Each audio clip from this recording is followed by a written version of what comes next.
Hey guys, hope you're doing well today. Today I'm bringing you another tag video, and this is the If I Could Only Have One tag, and this was started by Kelly Gooch. I will leave her original video and her channel link down below. I really do enjoy her videos, but this is a tag that you kind of go through each category of makeup and pick if you can only have one of that item, which one would you pick? And for some categories, I don't really have a preference for them, or I don't have a favorite, so I'll just mention that, or if I've used that product up, I'll just mention the product there. So let's get into it, and I will share with you the products, say if my makeup collection went away, which would be pretty sad, which ones I would go out and repurchase. So I'm going to start off with the face products, and the first one is primer, and I don't have too much of a preference for this one, but I have been really enjoying this e.l.f. Illuminating Face Primer, which looks like this.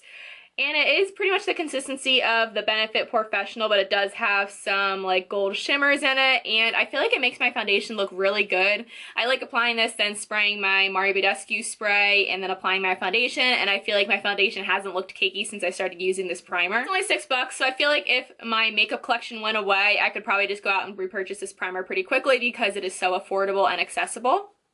The next category is foundation, and I'm kind of cheating here because I have two different foundations, but they're in two different shades. So I have my Hard Candy Glamoflauge foundation, which I use as a mixer for my darker foundations, and I have my e.l.f. Flawless Finish foundation. This is actually my third bottle of this one, and I think it is my second bottle of the Hard Candy. This is in the shade Porcelain, and this one is a little bit too dark for me. It does work for me well when I am self-tanned or just tanned in general, but I like mixing these two together to make my perfect shade, and it's harder for me to find a cruelty-free, affordable foundation that I like, so I've just been going with this combination lately. So this is what I'm choosing for my foundation category. Kind of cheating, but this is honestly what I would repurchase. The next category is concealer, and I've used up 2 tubes of this, and the one is currently in my empties, but I would repurchase the Colourpop No Filter concealer.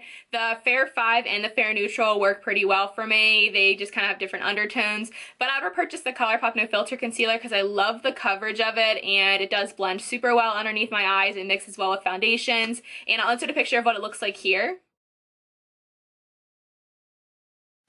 So yeah, I do really like it. I'm currently using the Urban Decay Naked Skin Concealer, and I actually like my Colourpop No Filter concealer better. For powder, I chose the Too Faced Born This Way Ethereal Setting Powder, and I've had this I think since September, and I'm still maybe about halfway through it. I still have a lot of product left in here. This is like $32, so it is fairly up there in price, but I've been enjoying loose powders lately, and I feel like this one looks really nice on the skin, and it's lasted me a while. I feel like the normal pressed powders, when I was purchasing them, they would last me for maybe like 3 months, and this one has lasted me for a very long time. I think this will probably be one of the only powders that I use up this year. For blush, you're actually getting a little bit of a sneak peek at my Project 10 pan, so I'll insert that up in the cards right here. But I chose my Wet n Wild Princess Daiquiries Ombre Blush, and as you can see here, I've hit a ton of pan on this. This is an ombre color where it's more pink up top, and then it flows into more of a peachy tone. I love this blush. I am wearing it today. And it just works with every single eye look and like lip color because it has more of the warm tones down here, but then this is more neutral. I mean, it's a little bit warm too, but I feel like it just looks so nice on the skin. It just looks like a very healthy flush, and I love the formula. It's only like $5, so it's very affordable and accessible. I just really like this blush, and I would probably repurchase it eventually after I finish my current blushes. And before I forget, here is a swatch of it. It is just a really pretty color on fair skin. For bronzer, I chose my Physicians Formula Butter Bronzer, and I have the shade Light Bronzer, and I have hit pan on this one as well. Not as much pan as the Wet n Wild blush, but this is a really nice tone for me. It does look a little bit warm on me right now because I'm like super fair, but it still works for my skin very well. You probably can't even see that much, but the bronzer's right here, and then there's the blush, and it just works so nice for my skin tone. I like using this to bronze up my neck as well. I did that today because my foundation was a little bit too dark today. It's just a good formula. It smells really nice. I think they've expanded to 4 shades, which definitely not dark enough for deep skin, which is annoying. Hopefully they can expand that in the future, but this works for my fair skin, and I'd probably purchase it honestly because it's lasted for a very long time. It took me like a year to hit pan on this, and I have this on my list of products to use up in 2018, but I honestly don't know if I can do that. It's a good product though. I really do enjoy it. For highlighter, I was actually very surprised about this because I thought I was going to choose my Becca Champagne Pop, but that one is a little bit too dark for me for a lot of the year. I like to mix it with other highlighters, but this I can use probably all of the time. This is my e.l.f. Shimmer Highlighting Powder in the shade Pearl Glow. and I have hit significant pan on this one as well. You can tell I do like these products because I've hit so much pan on them. And it's nice too because this does have a little mirror right here. So let me swatch it for you. It's not the most finely milled powder ever, but it's really pigmented and beautiful. So that's what it looks like there. And if I want to get a warmer highlighter, I can honestly just mix it with eyeshadows, which is fine because I like to do that with a lot of my highlighters. I just like to mix them together to get my perfect shade, or I'll use eyeshadows as highlighters. I do like a blinding highlighter, and I feel like this definitely is fitting for that. You guys can probably guess what my favorite setting spray is, and I chose my Mario Badescu Skincare Facial Spray with Aloe Herbs and Rose Water. I've gone through a bunch of bottles of this. I'm almost done with this one. I'm about right here. And I just love this spray because I feel like it's so refreshing on the skin. I do like the rose smell a lot. The mist is pretty fine. It's not the most fine mist I've ever used, but it is pretty nice. And I can use this as a toner as well. I will spray it after I wash my face and before I put on moisturizer. It's just a really good multi-purpose spray, and I really enjoy it. It's very affordable. You can pick it up at Ulta. You can get the big size, or you can get the smaller size like this. I believe that is it for the face category, and now we're going to move on to eyes. So for eye primer, I really don't have that much of a preference here. I'd probably just pick up something that's pretty affordable. I've been wanting to try the Milani or the Wet n Wild eyeshadow primer, but I would say probably the e.l.f. eyelid primer is one I would repurchase because I have tried that one and it does work fine for my eyes. But for eye primer, I really don't have that much of a preference. For cream shadow, I wouldn't say I would necessarily pick up this color again because it doesn't work for every single eye look. As you can see, I have like a bluer eye look on today. And this is the Ulta Beauty Cream Eyeshadow in the shade Smoky Quartz, and this is a beautiful bronzy shade.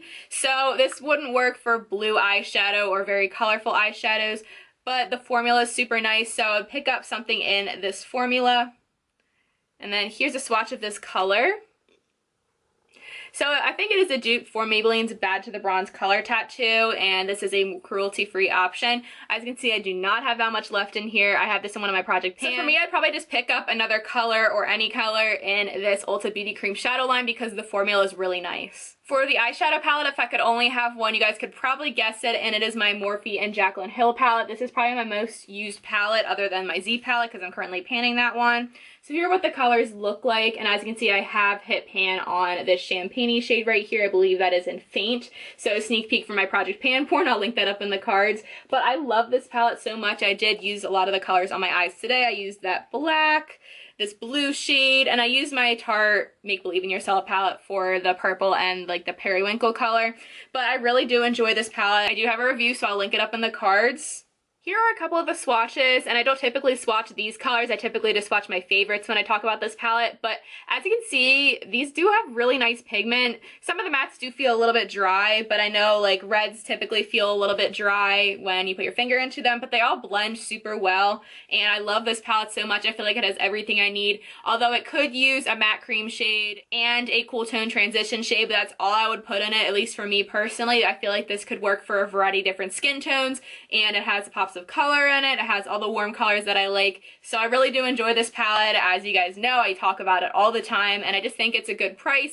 It is $38 for 35 eyeshadows, so I think that is a pretty good deal. So for mascara and pencil liner, I really don't have a preference. I am fine using just drugstore ones. I haven't found my all-time favorite mascara and pencil liner. I typically just like to use really black versions of both of those, so I don't really have a preference. However, for liquid liners, I actually do have a preference. I love my NYX matte liquid liner, and this is just in the black shade, and I believe they did redo the packaging, but I love this style of eyeliner because I honestly don't think the pens are very easy for me. I don't really know why everyone finds them to be so easy, but I just like something like this. It has a very, very thin brush, and it is a brush tip applicator, and it has a wand like this.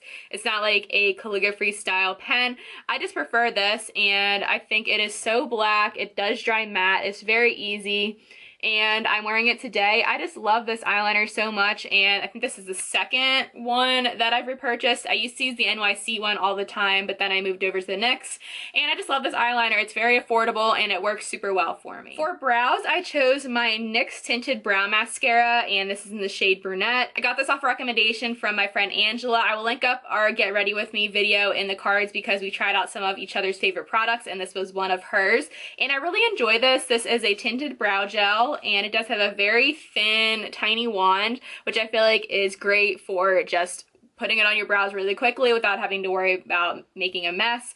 And I feel like it does give my brows some nice definition to them. My brows are not very thin. I have very hairy brows and they're long hairs. I want to shape them, but I feel like if I were to purchase a brow product again, if I wanted something quickly, I would pick up this NYX one because it's affordable and I think it looks pretty nice in my brows. And then finally we have lip products. So for lip liners, my favorite are the Colourpop lippy liners, and I have the shades Aquarius and Brink right here. So Aquarius is this more like brighter one, and then Aquarius is this more nude one, and they're both very pretty nude lip liners. I'm almost done with Brink.